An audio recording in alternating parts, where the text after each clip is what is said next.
Hi friend, आज हम पढ़ेंगे एक्सरसाइज 4.2 का क्वेश्चन नंबर 3 से। क्वेश्चन नंबर 3 से प्रीवियस क्वेश्चन हम प्रीवियस वीडियो में डिस्कस कर चुके हैं। क्लास 12 के एनसीईआरटी मैथ के डिटर्मिनेंट चैप्टर की एक्सरसाइज 4.2 का क्वेश्चन नंबर 3 से इसमें देखेंगे। क्वेश्चन नंबर 3 क्या दिया हुआ है?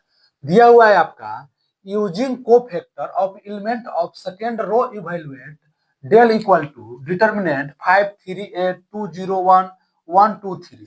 हिंदी मीडियम वाला एक बुक में होगा, दूसरी पंक्ति के अवयवों के सहखंडों का प्रयोग करके का मान ज्ञात कीजिए। प्रयोग करके डिटर्मिनेंट इतना डेल इक्वल टू 5 3 8 2 0 1 1 2 3 का मान ज्ञात करना है। ठीक है, यह डिटर्मिनेंट है, इसको हिंदी में सारणिक बोलते हैं। एनसीईआरटी बुक है, क्लास 12 का मैथ। ठीक है, तो आते हैं इसको हम सोल्व कैसे करेंगे। सोल्यूशन, सबसे पहले तो आप डेल इक्वल टू लिख लेंगे। यहाँ पे डेल इक्वल टू क्या दिया हुआ है? 5 3 8 2 0 1 1 2 3 दिया हुआ है। क्वेश्चन गिवन है। ठीक है, अब हमारा ये एलिमेंट क्या होता है? तो element equal del equal to होता है, आप इसको हम ए फॉर्म में लिखेंगे, A11 A12 A13 A21 A22 A23 A31 A32 A33। ठीक है, ये हमारा हो गया। इसको हम बोलेंगे फर्स्ट, इसको आपको ए वाला टर्म हमारा हो जाएगा फर्स्ट रो। फर्स्ट रो, ठीक है। ये वाला टर्म हमारा सेकेंड रो हो जाएगा। सेकेंड रो, ये वाला हमारा टर्म हो जाएगा थर्ड रो। थर्ड रो, ये हमारा 3 टर्म हो गया। इसमें क्या पूछा है? सेकेंड रो का बारे में पूछा है। अब उसी इसी टाइप से हमारा ये वाला, इसी टाइप से अगर हम देखेंगे तो हम ब्लैक पेन मार्कर से देख लेते हैं। आपका ये वाला टर्म, ये वाला टर्म हो जाएगा हमारा फर्स्ट फर्स्ट कॉलम। ये वाला टर्म हमारा हो जाएगा सेकेंड कॉलम। सेकेंड कॉलम, सी से कॉलम डिनोट करते हैं। ये वाला टर्म हमारा हो जाएगा थर्ड थर्ड कॉलम। ठीक है, सी से हम कॉलम डिनोट करते हैं। तो हमको इतना जरूरत तो है नहीं, हमको केवल जरूरत है, हमको किस पर ध्यान देना है? सेकेंड रो या दूसरी पंक्ति। दूसरी पंक्ति हिंदी में बोलेंगे, इंग्लिश में सेकेंड रो। सेकेंड रो का ही इवेल्युएट निकालना है हमको, इसी से जरूरत है। ये वाला टर्म है सेकेंड रो, इसी को हमको यूटिलाइज करके इसका हमको सोल्व करना है। तो इसको यूटिलाइज करके हमको सोल्व करना है, तो देखेंगे हम कैसे इसका यूटिलाइज करेंगे। तो हमारा हो जाएगा, सबसे पहले तो हम स्मॉल ए लिखेंगे जो गिवन है। तो A21 A21 plus A small A22 A22 plus small A23 A23। इसी को यूटिलाइज करके हमको इसका इवेल्युएट करना है या इसको मान ज्ञात करना है। तो सबसे पहले हमारा तो ए स्मॉल A21 स्मॉल 22 स्मॉल 23 हमारा इसमें गिवन है। ये वाला रो हमको गिवन है। ठीक है, कोई दिक्कत नहीं है। अब तो हमको कैपिटल निकालना है, कोफैक्टर, तो इसको निकालना पड़ेगा। तो सबसे पहले माइनर निकालेंगे। माइनर्स, माइनर्स होता है AIJ के फॉर्म में। ठीक है, तो इसका हम माइनर निकालेंगे। तो सबसे पहले MIJ, अगर MIJ नहीं, एम हम डायरेक्ट हम यहीं पे आते हैं, M21 निकालते हैं।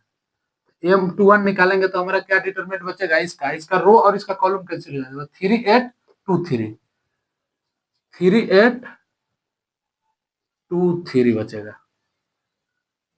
कोई दिक्कत नहीं है, 3823 बचेगा। 3823, क्योंकि इसका रो और इसका कॉलम, इसका रो ए हो गया, इसका कॉलम कैंसिल हो जाएगा, तो बचेगा 3823। अब इसका हम डिटरमिनेंट निकालेंगे तो 3 3 जा 9, और उसके बाद 8 2 जा हो जाएगा -16। तो हमारा क्या बचेगा? -7 बचेगा। 7 बचेगा तो इसका आप को फैक्टर निकाल लेंगे। को फैक्टर,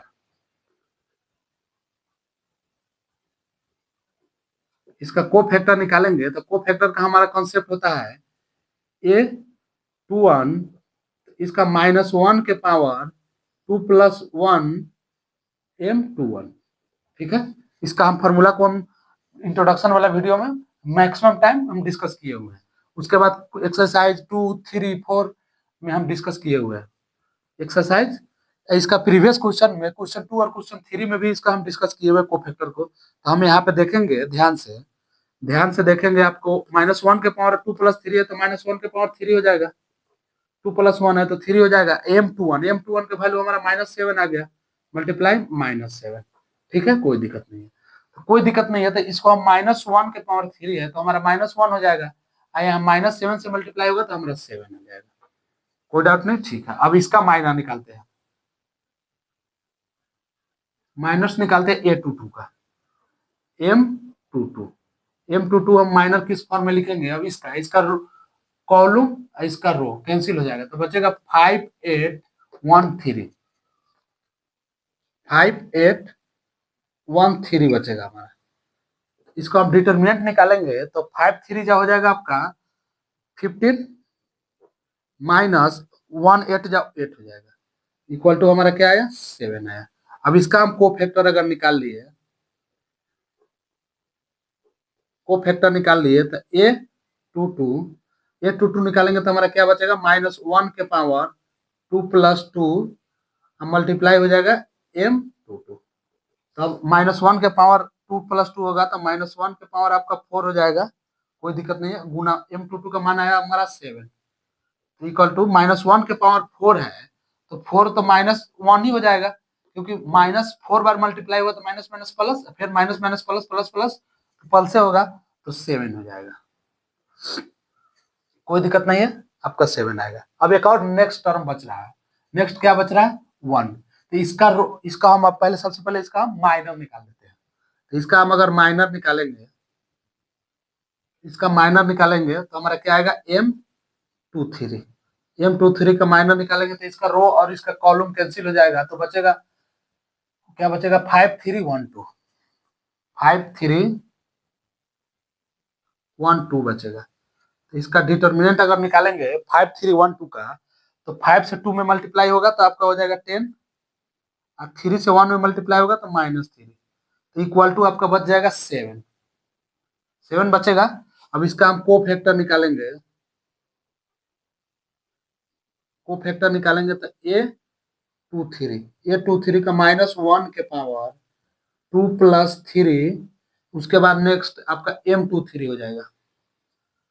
तो -1 के पावर 2+3 तो हो जाएगा 5 गुने M23 हमारा क्या है, M23 हमारा 7 आया है, 7 आया है तो -1 के पावर 5 है तो -1 ही हो जाएगा और 7 से मल्टीप्लाई होगा तो -7 हो जाएगा।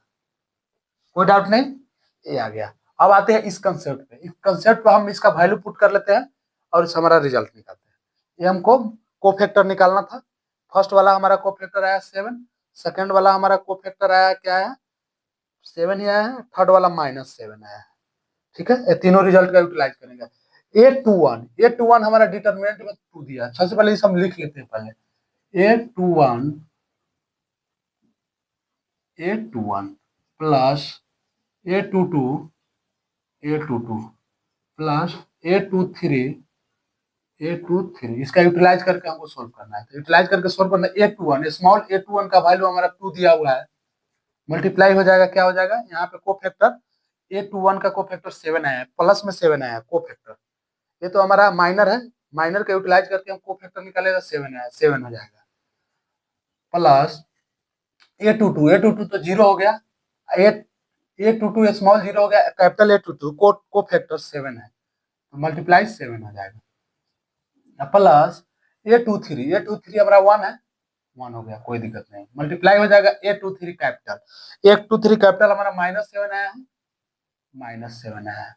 अब इसको मल्टीप्लाई करेंगे 7 2 जब 14 हो जाएगा प्लस अब 0 से 7 में मल्टीप्लाई होगा 0 हो जाएगा, अब 1 से -7 में मल्टीप्लाई होगा -7 हो जाएगा।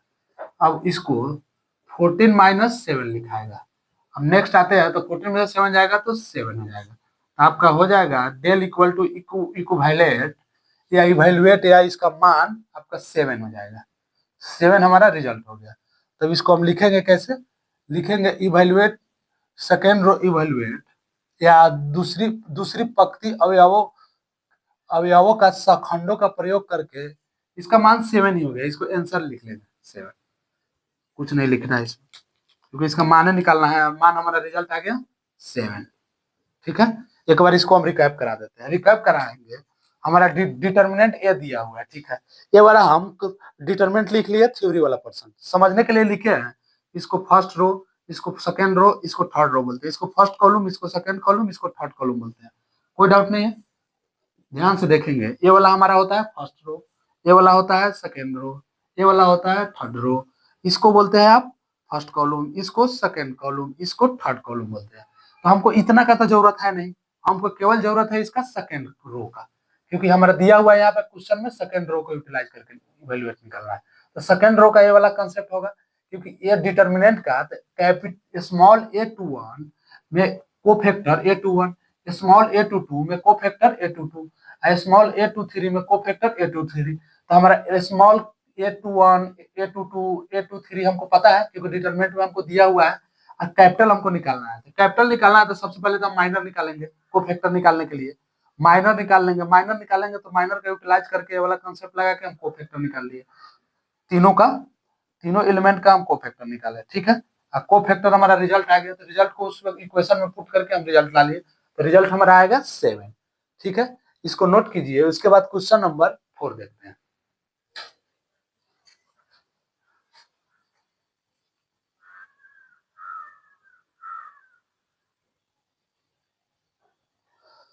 आते हैं क्वेश्चन नंबर 4 पे। क्वेश्चन नंबर 4 में भी दिया हुआ है आपका using cofactor of element in third column. ध्यान से देखेंगे तो आपका यहाँ पे थर्ड कॉलम के बारे में डिस्कस किया हुआ है। थर्ड कॉलम इवैल्यूएट, इसको हिंदी में बोलेंगे तीसरे स्तंभ के अवयवों के सखंडों का प्रयोग करके डेल का मान ज्ञात करें। डेल इक्वल टू है या determinant, del equal to determinant 1x y z 1y z x 1z x y। ठीक है, ये हमारा डिटर्मिनेंट है, कोई दिक्कत नहीं। तो हम सबसे पहले हम आते हैं इसके क्वेश्चन पे। क्वेश्चन को हम सोल्व कैसे करते हैं, सोल्यूशन सोल्यूशन में हम आप देखते हैं कि इसको सोल्व कैसे करेंगे। तो हम ध्यान से देखेंगे तो सबसे पहले तो इसका हम डेल लिख लेते हैं। Del equal to 1x yz, ठीक है, 1y zx, ठीक है, 1z xy, xy लिख लिए, कोई दिक्कत नहीं। अब इसका हम इवेल्युएट करके थर्ड रो के बारे में डिस्कस करना है। तो हम डेल इक्वल टू इसका हम कंसेप्ट से लिखेंगे। कंसेप्ट से लिखेंगे तो हमारा क्या आया, a11 a11 a12 a13 a21 a22 a23 a31 a32 a33। ठीक है, कोई दिक्कत नहीं है। तो हम इसको, हमको चाहिए क्या, हम ऑल रो थर्ड रो और थर्ड कॉलम का ये डिटर्मिनेंट है 3x3 का। तो 3x3 में तो हमको कुछ नहीं करना है, केवल हमको चाहिए हमारा थर्ड रो, क्योंकि यहाँ पूछा हुआ है थर्ड रो या तीसरे स्तंभ, हिंदी में बोलेंगे तीसरे स्तंभ। हमको इसी का यूटिलाइज करके ही इसका इवेल्युएट निकालना है या सहखंडों का मान ज्ञात करना है। तो हमको तीसरे स्तंभ के उपयोग करके ही इसका मान ज्ञात करना है। ठीक है, तो हम इसका कंसेप्ट लिखेंगे। लिखेंगे कैसे, तो सबसे पहले हम a13 plus a23 plus a33 ठीक है, कोई दिक्कत नहीं है। अब आते हैं हम यहाँ क्वेश्चन से।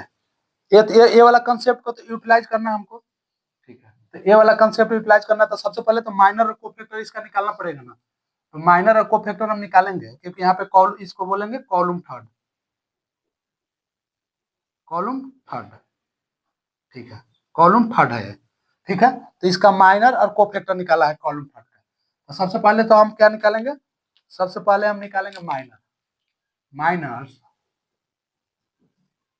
माइनस निकालेंगे एम M13 का, M13 का अगर माइनर निकाल रहे हैं तो इसका रो और इसका कॉलम कैंसिल हो जाएगा, तो हो जाएगा 1y1z, 1y1z, ठीक है, कोई दिक्कत नहीं, 1y1z हो जाएगा।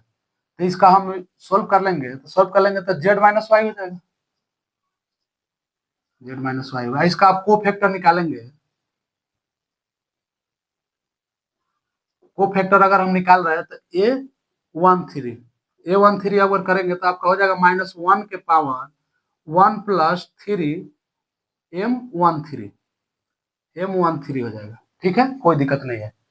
दिक्कत नहीं है तो इसका -1 के पावर 1+3 है, तो -1 के पावर अगर हम 4 कर रहे हैं तो M13 का मान इसमें मल्टीप्लाई कर लेंगे, मल्टीप्लाई हो जाएगा आपका z minus Y, z minus Y multiply -1 के पावर अगर 4 होगा तो ये तो 1 हो जाएगा, क्योंकि -1 4 बार मल्टीप्लाई करेंगे तो हमारा 1 आएगा रिजल्ट, 1 से इसमें मल्टीप्लाई हुआ तो होगा z माइनस वाई आ जाएगा फर्स्ट रिजल्ट, ठीक है। इसका आप सेकेंड का हम माइनर निकाल रहे हैं, सेकेंड का अगर माइनर निकालेंगे तो M23 का अगर वैल्यू हम निकाल रहे हैं तो M23 हमारा क्या है, M23 हमारा इस डिटरमिनेंट में देखेंगे तो इसका रो और इसका कॉलम कैंसिल हो जाएगा, तो 1x1z, ठीक है। इसको हम लिखेंगे तो z माइनस एक्स लिख लेंगे, z माइनस एक्स कोई दिक्कत नहीं। इसका आप कोफैक्टर निकालेंगे, कोफैक्टर हम निकाल रहे हैं तो कोफैक्टर कैसे निकालेंगे, A23 तो -1 के पावर 2+3, ठीक है। उसके बाद M23 तो -1 के पावर 2+3 करेंगे तो 5 हो जाएगा। M23 का मान हमारा आया है z माइनस एक्स आया है, कोई दिक्कत नहीं है। तो इसमें -1 के पावर 5 करेंगे तो -1 हो जाएगा, तो -1 से इसमें मल्टीप्लाई करेंगे तो z माइनस एक्स, तो माइनस जेड प्लस एक्स हो जाएगा। तो इसको हम ऐसे लिख लेंगे x माइनस जेड लिख लेंगे, x माइनस जेड लिख लेंगे, क्योंकि यहाँ पे माइनस होगा, यहाँ -1 आ जाएगा इसका वैल्यू, तो माइनस से मल्टीप्लाई हुआ तो minus Z, minus minus plus x हो जाएगा। तो इसको अल्टरनेट कर लिए, पहले x का मान लिखिए उसके बाद जेड का लिख लिया, ठीक है। उसके बाद थर्ड का माइनर निकालते हैं, थर्ड का अगर हम माइनर निकाल रहे हैं तो क्या होगा,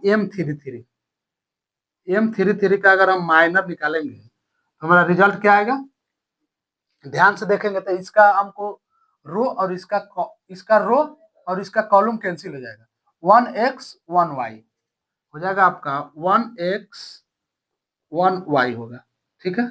ये हमारा आ गया डिटरमिनेंट, इसका माइनर माइनर आ गया 1x1y। अब इसका हम डिटरमिनेंट कर ले, तो डिटरमिनेंट कर लेंगे तो y माइनस एक्स हो जाएगा।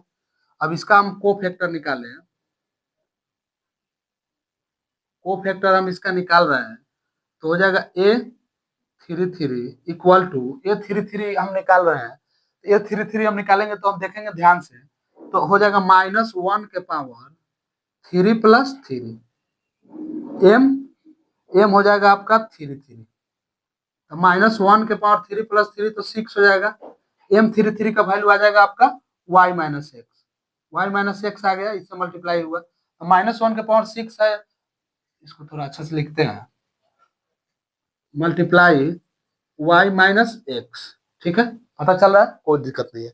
-1 के पावर अगर 6 है तो -1 को हम 6 बार मल्टीप्लाई करेंगे तो हमारा 1 ही होगा, ठीक है, क्योंकि किसी भी टर्म का पावर अगर इवन में है तो वह टर्म पॉजिटिव होगा, माइनस हो या प्लस हो। कोई भी टर्म का पावर अगर इवन ऑड में हो तो वह निगेटिव आ सकता है। निगेटिव पावर, निगेटिव का पावर ऑड हो तो वह नेगेटिव आएगा, नेगेटिव हो उसका पावर इवन हो तो ऑलवेज पॉजिटिव ही आता है। तो यहाँ पे तो 6 इवन है, तो -1 के 1 से मल्टीप्लाई होगा तो कोई चेंज नहीं होगा, तो हो जाएगा y माइनस एक्स हो जाएगा, ठीक है।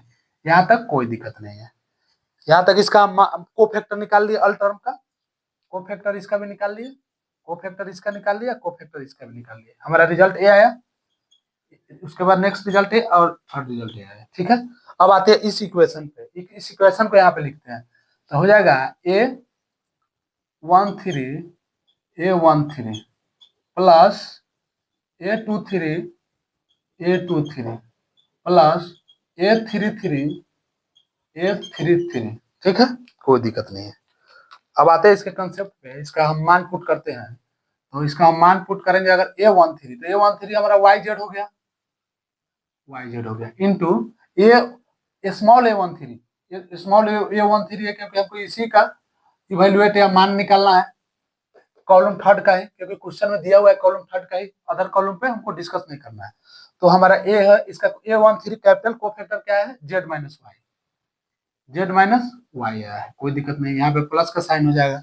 उसके बाद नेक्स्ट आते हैं A23 हो जाएगा आपका जेड एक्स हो जाएगा। अब इसका वैल्यू निकालेंगे तो इसका वैल्यू निकालेंगे कोफैक्टर का A23 का हो जाएगा एक्स माइनस जेड होगा, ठीक है, प्लस अब इसका हम A33 स्मॉल A33 होगा XY हो जाएगा, ठीक है। अब इसका हम अब कैपिटल A3 इसका कोफैक्टर Y माइनस एक्स हो जाएगा, Y माइनस एक्स हो जाएगा, Y माइनस एक्स हो जाएगा, ठीक है, कोई डाउट नहीं है। इसको एक बार देख लेते हैं क्योंकि आपका YZ है, फर्स्ट तक आ गया Z माइनस वाई, ठीक है। यहाँ पे आपका ZX है तो हो जाएगा X माइनस जेड, ठीक है। उसके बाद XY है तो Y माइनस एक्स, ठीक है, कोई बात नहीं। इसका हम अब करते हैं, मल्टीप्लाई कर लेते हैं फर्स्ट वाला टर्म को, तो हमको रिजल्ट में इसको हम सेम रहने देते हैं, इसको हम तोड़ते नहीं है। YZ इक्वल टू हो जाएगा Z माइनस वाई हो जाएगा, ठीक है, प्लस अब Z माइनस एक्स मल्टीप्लाई करेंगे तो ZX स्क्वायर, क्योंकि ZX से x में मल्टीप्लाई करेंगे ZX square minus XZ square हो जाएगा, plus XY square minus X square Y आ रहा है, ठीक है, यहाँ पे कोई दिक्कत नहीं है। इसके नेक्स्ट आते हैं, तो नेक्स्ट आएंगे तो हम क्या करेंगे, YZ तो रहने देते हैं, ठीक है, Z माइनस वाई, ठीक है, कोई दिक्कत नहीं है, प्लस या माइनस जो भी अभी देखते हैं साइन क्या आ रहा है, साइन आ रहा है आपको, हम ध्यान से देखेंगे तो ध्यान से देखने पर हमको पता चल रहा है कि आपको यहाँ से मल्टीप्लाई होगा आपका XZ से, तो x माइनस वाई आ रहा है, तो इतना आ गया, इतना इतना इतना आ गया, ठीक है। अब यहाँ पे हम ध्यान से देखेंगे क्या हम कॉमन ले सकते हैं, तो कॉमन ले लेंगे आपका, सबसे पहले तो हम कॉमन लेंगे, क्या लेंगे, सबसे पहले हमारा यहाँ एक्स स्क्वायर है, वाई स्क्वायर है, इसमें एक्स स्क्वायर है, यहाँ जेड स्क्वायर है, ठीक है, जेड स्क्वायर है, जेड एक्स स्क्वायर है, यहाँ पे जेड एक्स स्क्वायर है, नहीं तो जेड एक्स स्क्वायर में तो कॉमन होगा नहीं, यहाँ पे एक्स जेड स्क्वायर है, एक्स वाई स्क्वायर है, ठीक है। अब इसका इससे कॉमन ले लेते हैं, इसका इसके कॉमन ले लेंगे, तो आपका एक्स अगर हम कॉमन ले ले रहे हैं, एक्स स्क्वायर कॉमन ले ले रहे हैं, तो आ जाएगा आपका क्या आएगा, जेड माइनस वाई आ जाएगा, जेड माइनस वाई आ जाएगा, क्योंकि इस टर्म से हम कॉमन लिए हैं। यहाँ पे ध्यान से देखेंगे, जेड एक्स स्क्वायर है, यहाँ पे एक्स स्क्वायर वाई है, तो यहाँ से हम एक्स स्क्वायर ही कॉमन ले लिए, तो यहाँ पे जेड बचा, यहाँ पे वाई बचा, माइनस यहाँ पे साइन क्या होगा, साइन तो यहाँ पे प्लस ही होगा, कोई दिक्कत नहीं है, साइन प्लस होगा। उसके बाद आप नेक्स्ट में आते हैं, तो नेक्स्ट में आपका ये दोनों टर्म बचा, तो अगर हम माइनस माइनस एक्स हम कॉमन ले ले रहे हैं, माइनस एक्स, क्योंकि एक्स जेड स्क्वायर है, एक्स वाई स्क्वायर, अगर हम माइनस एक्स कॉमन ले ले रहे हैं तो क्या बचेगा, Z square minus Y square, Z square minus Y square बचा, इसमें कोई डाउट नहीं है, ध्यान से देखेंगे वहां पे कोई उसको कॉमन लेके हम रख लिए, ठीक है, यहाँ से कोई डाउट नहीं। अब इसको हम कॉमन ले लेंगे इस टर्म से, तो कॉमन लेंगे तो मान लीजिए कि हम जेड माइनस वाई तीनों में से कॉमन ले रहे हैं, तो यहाँ पे क्या बचेगा, वाई जेड बचेगा, कोई दिक्कत नहीं है। यहाँ पे प्लस एक्स स्क्वायर बचेगा, कोई दिक्कत नहीं। यहाँ पे माइनस एक्स इंटू, यहाँ पे माइनस वाला टर्म कॉमन ले लिया है, माइनस वाला टर्म, तो यहाँ प्लस वाला बच जाएगा, Z square minus Y square बच जाएगा, कोई दिक्कत नहीं है। अब नेक्स्ट आते हैं, नेक्स्ट हम इससे मल्टीप्लाई कर देते हैं, ठीक है, तो इससे मल्टीप्लाई करेंगे तो जेड माइनस वाई तो हमारा कॉमन हो गया पहले ही, थोड़ा और लिखते हैं, जेड माइनस वाई हमारा पहले कॉमन हो गया, ब्रैकेट है, वाई जेड तो हमारा रहेगा, ठीक है, प्लस एक्स स्क्वायर ही रहेगा, माइनस एक्स जेड स्क्वायर, यहाँ पे प्लस में हो जाएगा, एक्स जेड स्क्वायर, क्योंकि माइनस है ये स्क्वायर नहीं होगा, क्योंकि एक तो हम इसका पोर्शन कॉमन ले लिए हैं। एक्स जेड हो जाएगा माइनस एक्स वाई हो जाएगा, एक्स वाई हो जाएगा। ठीक है, अब इससे में से हम कॉमन लेंगे तो हो जाएगा जेड माइनस वाई, कोई दिक्कत नहीं है। इसमें से हम क्या कॉमन ले, तो इसमें से हम ध्यान से देखेंगे तो हमारा यहाँ पे वाई जेड है, ठीक है, यहाँ पे वाई जेड है, यहाँ पे जेड एक्स है। तो हम अगर हम जेड कॉमन ले रहे हैं इस टर्म से, इस टर्म से हम जेड कॉमन ले रहे हैं, इसमें से हम एक्स कॉमन ले रहे हैं, तो हमारा आ जाएगा इसमें से एक्स कॉमन ले लेते हैं, एक्स माइनस वाई। यहाँ से ध्यान से देखेंगे, ध्यान से हम देख रहे हैं तो क्या हमको कॉमन लेना है, सबसे पहले हम इस टर्म से कॉमन ले लेते हैं, इस टर्म से, इसमें एक्स में से इसमें से कॉमन ले लेंगे, एक्स वाला एक्स टर्म से, इसका हम इससे कॉमन लेंगे। तो एक्स हमारा अगर कॉमन हम ले लिए तो यहाँ पे तो एक एक्स बच गया, अब माइनस माइनस है वाई बच जाएगा, एक्स माइनस वाई बच गया। अब इसका हम इसमें से हम जेड कॉमन ले लिए, इसमें से हम अगर जेड कॉमन ले रहे हैं तो माइनस जेड कॉमन लेना होगा, क्योंकि यहाँ पे माइनस जेड है, यहाँ पे प्लस जेड है। तो एक्स माइनस वाई के फॉर्म में लेना है, तो यहाँ पे हम माइनस जेड अगर कॉमन ले लिए तो सबसे पहले यहाँ पे माइनस जेड, तो माइनस माइनस प्लस, यहाँ पे माइनस से मल्टीप्लाई हो तो माइनस, यहाँ पे एक्स हो जाएगा, यहाँ पे क्या बचा, वाई बचा, वाई बचा। पता चला है कैसे हम कॉमन लिए हैं, इस वाला टर्म से इस वाला टर्म में कॉमन लिए। क्या है हम यहाँ पे देख लेते हैं, जैसे मान लीजिए कि वाई जेड है, इस देखते हैं इस मार्कर से, वाई जेड है, ठीक है, अब माइनस है एक्स जेड है, तो इसमें से मान ला हम एक्स कॉमन, क्या कॉमन लिए, जेड कॉमन ले लिए, यहाँ से हम जेड कॉमन ले लिए तो वाई माइनस एक्स आ जाएगा, वाई माइनस एक्स आ गया।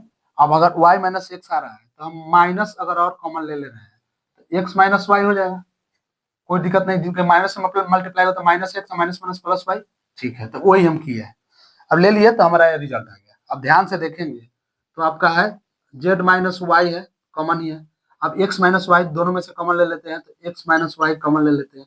अब इसमें बचा क्या, बचा क्या, यहाँ एक्स बच गया माइनस जेड बच गया, एक्स माइनस जेड बच गया, एक्स माइनस जेड बचा। तो नेक्स्ट स्टेप लिखेंगे जेड माइनस वाई, ठीक है, एक्स माइनस वाई, ठीक है, X minus Z, Z minus Y, X minus Y, X minus Z, ये हमारा हो गया आंसर। एनसीईआरटी के बुक में यहाँ तक इसको सोल्व करके आप चाहे तो यहाँ तक इसे मल्टीप्लाई करके यहाँ तक भी छोड़ सकते हैं, कहीं छोड़ सकते हैं, लेकिन बुक में हमको यहाँ तक रिजल्ट है। इसे नेक्स्ट भी कर सकते हैं, ये तीनों का मल्टीप्लाई कर देंगे, तीनों का मल्टीप्लाई करेंगे तो हमारा इस वाला फॉर्म में आ जाएगा रिजल्ट। तीनों का इससे इसमें इससे इसमें इससे इसमें मल्टीप्लाई कर सकते हैं, लेकिन हमारे एनसीईआरटी बुक के हिसाब से यहाँ तक रिजल्ट छोड़ दिया गया है। कोई दिक्कत नहीं है, यहाँ तक आप छोड़ सकते हैं। इसको एक बार हम रिकैप करा देते हैं आप लोग को। रिकैप कराते हैं, हमारा डेल दिया हुआ है, ठीक है, ये वाला हम कंसेप्ट लिख लिए हैं। लिखने के बाद हम माइनर निकाले हैं, माइनर निकाल के इसका कोफैक्टर निकाल लिए हैं, फिर इसका माइनर निकाल के M23 का माइनर निकाल के A23 का कोफैक्टर निकाल लिया है, M33 का माइनर निकाल के A33 का कोफैक्टर निकाल लिया है। ये वाला कंसेप्ट में रख के हम इसको तीनों को इसको मल्टीप्लाई करके ऐड कर लिए, ऐड करके हमारा ये रिजल्ट आया। ठीक है, इसको आप नोट कर लीजिए। नोट करने के बाद क्वेश्चन नंबर 5 को हम देखते हैं। क्वेश्चन नंबर 5 हमारा ऑब्जेक्टिव टाइप क्वेश्चन है, इसको नोट कीजिए, उसके बाद देखते हैं उसको कैसे सोल्व करेंगे।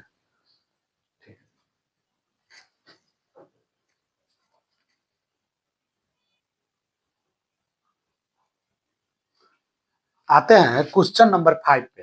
क्वेश्चन नंबर 5 हमारा ऑब्जेक्टिव टाइप है। ऑब्जेक्टिव टाइप में दिया हुआ है if del equal to A11 A12 A13 A21 A22 A23 A31 A32 A33, ठीक है, एंड Aij को factor of Aij, then value of D is given by, ठीक है, इसको हिंदी में दिया हुआ है यदि del equal to A11 A12 A13 A21 A22 A22 A23, यहाँ पे A23 हो जाएगा आपका A23, ठीक है, A31 A32 A33, और Aij का सखंड Aij हो तो डेल का मान निम्नलिखित रूप में व्यक्त किया जाता है। इसका डेल का मान निम्नलिखित रूप में कैसे व्यक्त करेंगे, कोफैक्टर के रूप में। ऑप्शन हमारा A B C D दिया हुआ है। तो आते हैं इसमें हम इसको सोल्व कैसे करेंगे। ऑब्जेक्टिव टाइप है, डायरेक्ट हम आंसर बता दें तो आपको समझ में नहीं आएगा, आप डायरेक्ट आंसर रख लेंगे, पता चला कि थोड़ा सा भी कहीं चेंज हो गया तो आप गलत करके आ जाएंगे। कोई भी, जैसे मान लीजिए कि आप कोई स्टेट के एंट्रेंस एग्जाम दे रहे हैं या बोर्ड एग्जाम भी दे रहे हैं, उसमें ऑब्जेक्टिव टाइप क्वेश्चन का 50% वेटेज रह रहा है आजकल, तो आप कैसे सोल्व करेंगे इसको हम इसको अच्छा से डिस्कस करते हैं। यहाँ पे तो एक ही इसका ऑप्शन कोई होगा, लेकिन हम इसको डिस्कस कर दे सकते हैं। एक क्वेश्चन से आपको 3 3 6 6 या 7 क्वेश्चन आपका क्लियर हो जाएगा। तो सबसे पहले हम सोल्यूशन में देखते हैं। डेल इक्वल टू तो हमारा जो दिया हुआ है वो ले लेते हैं। डेल इक्वल टू लेते हैं, आपका क्या हो जाएगा A11 A12 A13, ठीक है। A21 A22 A23, ठीक है। A31 A32 A33 दिया हुआ है, ये हमारा क्वेश्चन में गिवन है। गिवन है तो क्वेश्चन में गिवन है तो हम मान लेते हैं। सबसे पहले हम देखते हैं इसको देखते हैं ना। तो सबसे पहले हमारा ये हमारा रो हो जाएगा, फर्स्ट रो। ये हमारा हो जाएगा सेकेंड रो। ये हमारा हो जाएगा थर्ड रो। ध्यान से देखेंगे, इसको बोलते हैं थर्ड रो हो जाएगा, ठीक है। अब इसको हम डेल फॉर्म में कैसे लिखेंगे, तो इसका हम डेल फॉर्म में लिखते हैं।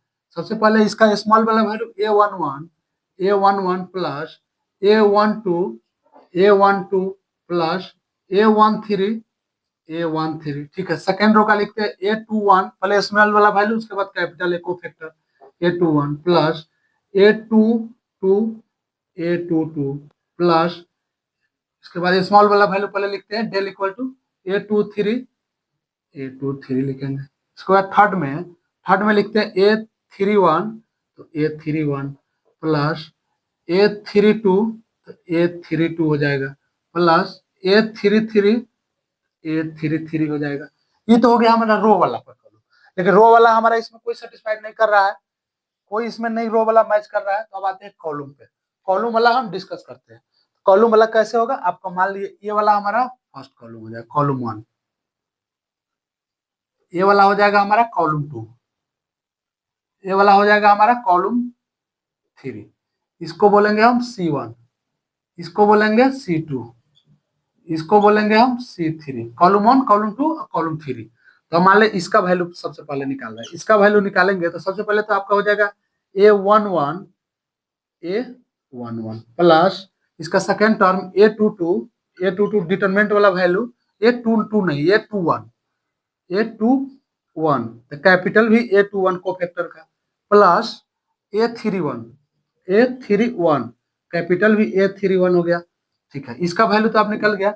अब इस सेकेंड वाला का वैल्यू निकालते हैं। सेकेंड वाला का वैल्यू निकालेंगे तो हम इसको कहाँ लिखे, इसको हम ऐसे आते हैं, यहाँ लिख रहे हैं, ठीक है। यहाँ लिखेंगे तो फर्स्ट सेकेंड वाला में सेकेंड कॉलम पे लिखेंगे आपका A12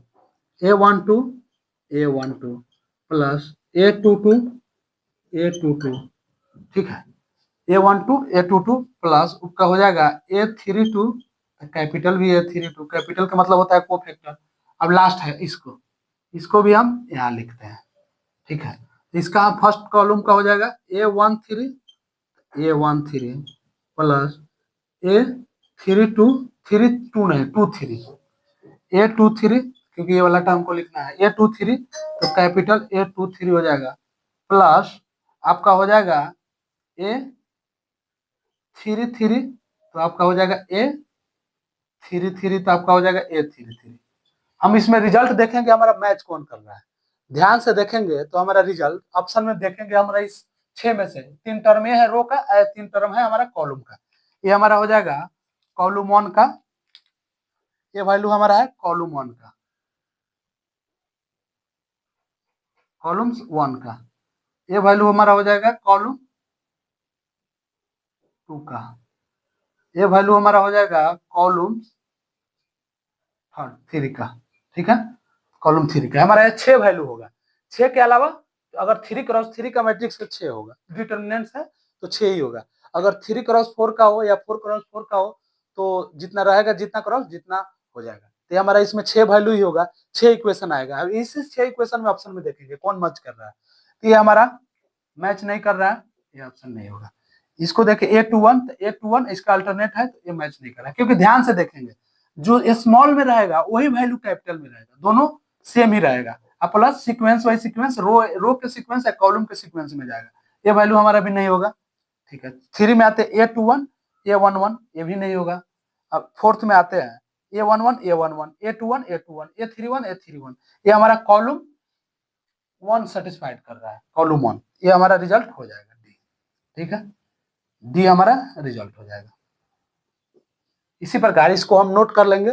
ठीक है, इसको नोट करने के बाद आपको हम नेक्स्ट एक्सरसाइज 4.5 हम नेक्स्ट वीडियो में डिस्कस करेंगे। यहाँ तक आपको कोई भी क्वेश्चन समझने में कोई दिक्कत हो या कोई डाउट हो तो आप कमेंट सेक्शन में कमेंट कर सकते हैं। एक्सरसाइज 4.4 में 5 ही क्वेश्चन है, 5 तक हम डिस्कस कर चुके हैं। उसके बाद इसका नेक्स्ट एक्सरसाइज नेक्स्ट वीडियो से देखेंगे। तब तक थैंक यू।